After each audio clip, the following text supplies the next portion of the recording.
ناظرین، حماس اور اسرائیل میں جنگ جاری ہے تو دوسری جانب ایران بھی اسرائیل کے خلاف میدان میں آ گیا ہے۔ شام کے دارالحکومت دمشق میں اسرائیلی حملے میں ایرانی پاسداران انقلاب کے کمانڈر بریگیڈیئر جنرل سید رضا موسوی شہید ہو گئے۔ ایرانی خبر رساں ایجنسی ادنا کے مطابق اسرائیلی طیاروں نے دمشق میں زینبیہ ضلع کے قریب فضائی حملہ کیا، جس میں پاسداران انقلاب کے کمانڈر بریگیڈیئر جنرل سید رضا موسوی شہید ہوئے۔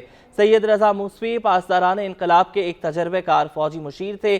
دمشق میں ایرانی سفیر حسین اکبری نے کہا ہے کہ موسوی ایرانی سفارت خانے میں کام کرتے تھے۔ وہ دوپہر 2 بجے دفتر سے نکل کر گھر گئے، جہاں ان پر اسرائیلی میزائل حملہ ہوا۔ ایرانی میڈیا نے سیدہ زینب کے علاقے میں دھواں اٹھتے دکھایا اور بتایا کہ موسوی کو 3 میزائلوں سے نشانہ بنایا گیا۔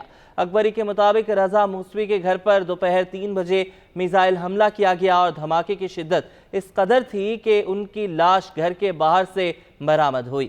ایرانی صدر ابراہیم رئیسی نے اس حملے کو اسرائیل کی پریشانی اور کمزوری قرار دیتے ہوئے کہا ہے کہ اسرائیل کو اس حملے کی قیمت ادا کرنا ہوگی۔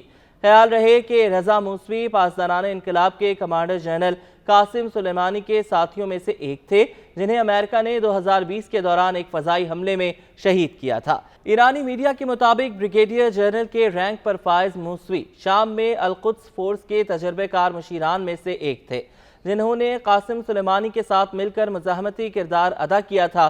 موسوی شام میں پاسداران انقلاب کے سب سے سینئر اہلکاروں میں سے ایک تھے۔ انہوں نے تہران اور دمشق کے درمیان روابط قائم رکھنے میں مدد کی۔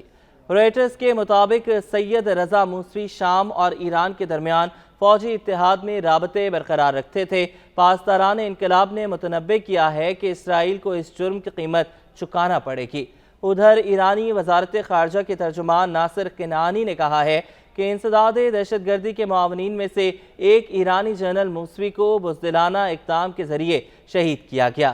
انہوں نے کہا کہ اسرائیل مسلسل عالمی قوانین کی خلاف ورزی کر رہا ہے، مگر ایران کو یہ حق حاصل ہے کہ وہ ضروری اقدام کرے اور صحیح وقت اور جگہ پر اس کا جواب دے۔ اسرائیلی فوج نے تاحال اس معاملے پر تبصرہ نہیں کیا، جو کہ غیر معمولی ہے، کیونکہ اکثر ان کی جانب سے سرحد پار حملوں کے حوالے سے معلومات دی جاتی ہیں۔ اسرائیلی دفاعی فورسز کے ترجمان نے کہا کہ وہ غیر ملکی اطلاعات پر تبصرہ نہیں کرنا چاہتے۔